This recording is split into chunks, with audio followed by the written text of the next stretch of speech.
नमः ॐ विष्णुपादाय कृष्णप्रेष्ठाय भूतले श्रीमते भक्तिवेदान्ता स्वामिन्निति नामिने नमस्ते सारस्वते देवे गौरवाणी प्रचारिणे निर्विशेष शून्यवादी पाश्चात्यदेशतारिणे।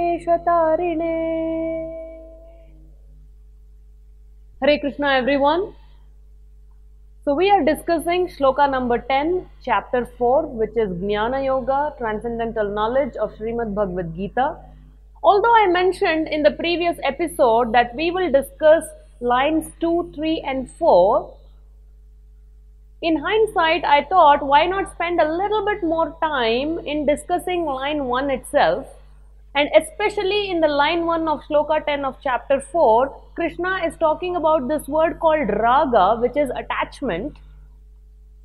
I clearly told you the other two items, that is bhaya and krodha, fear and frustration, are also directly proportional to attachment. So why not spend a little bit more time in just deep diving on this particular term, that is attachment. So Krishna has said, Vita Raga Bhaya Krodha, give up attachment. That means he's clearly telling us that we ought to be detached. So this detachment, the understanding, the proper understanding is that we are not advised to be detached from our duty. We are advised to be detached from the results. For example, when Arjuna was declining to fight, he said, as a Kshatriya, I am going to give up my duty of fighting. Instead, I will take up sannyasa. I will go and meditate. Did Krishna accept this proposal? No, he did not. Instead, he said, you develop detachment for your svajana, the people, but still you have to perform your duty.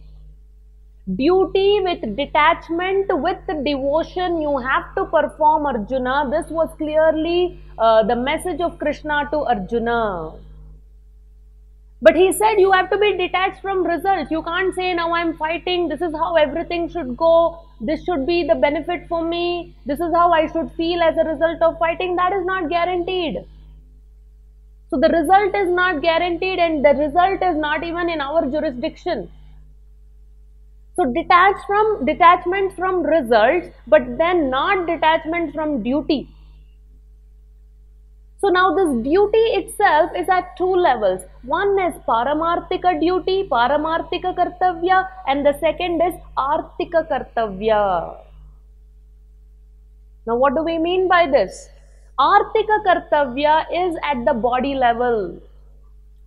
And that also is not whimsical. It is the proper varnashrama system. In this very chapter, 4th chapter, very soon Krishna is going to reveal in one of the shlokas, Chatur Varnyam Maya Srishtam. I myself have created a wonderful system for social and spiritual order, that is varnashrama system.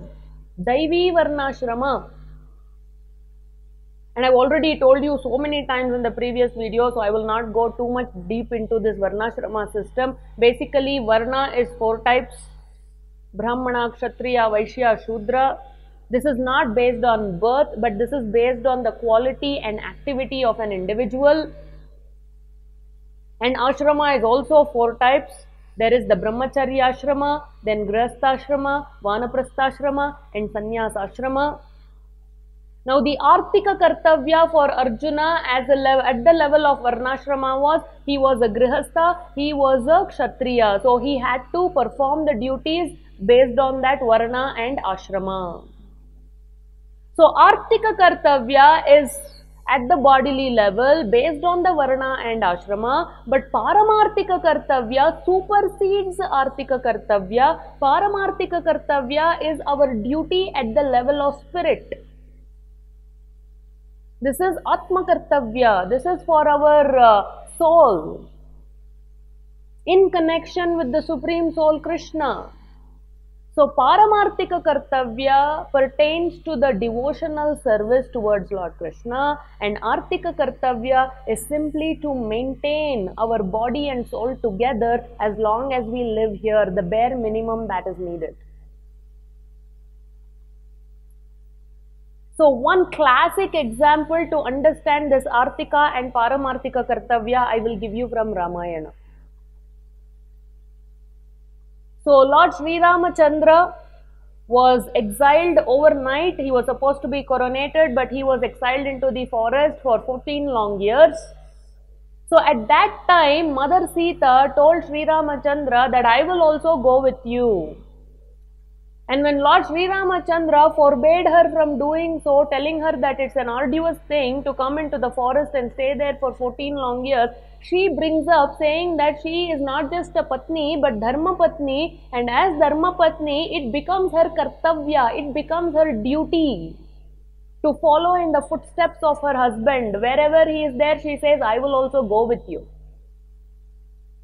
Now for Mother Sita, is this Artika Kartavya or Paramartika Kartavya?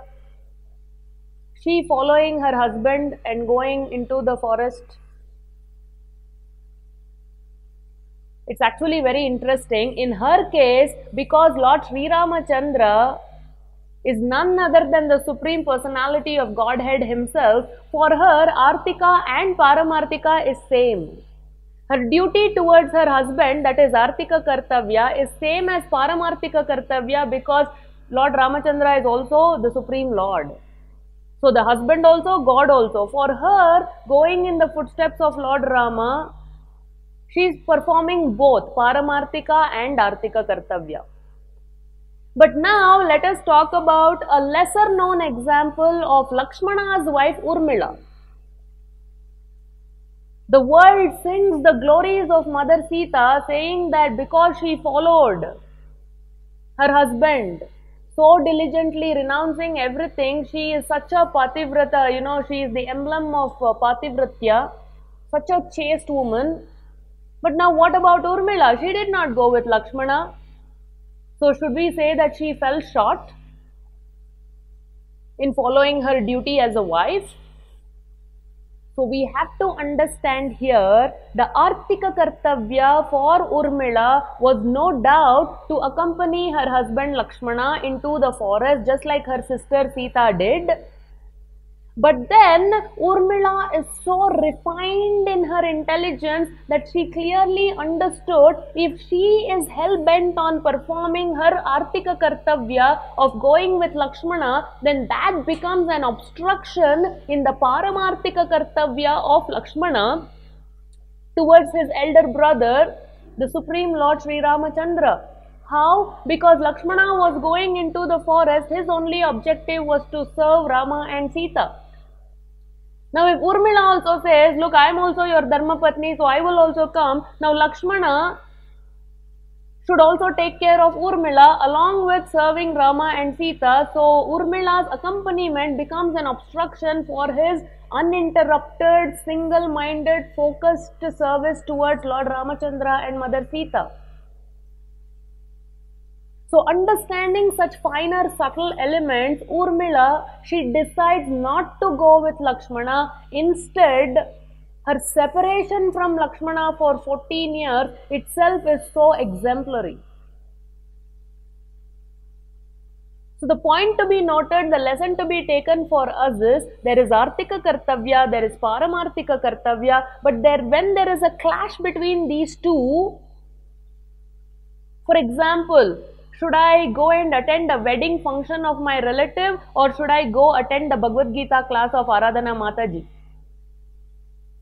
Artika Kartavya is, I have to keep my social, pleasing of the relatives and all that, so I have to attend the wedding function. But the Paramartika Kartavya is, it is Bhagavad Gita class directly connected to Krishna. So it is devotional service for me to go and attend the class.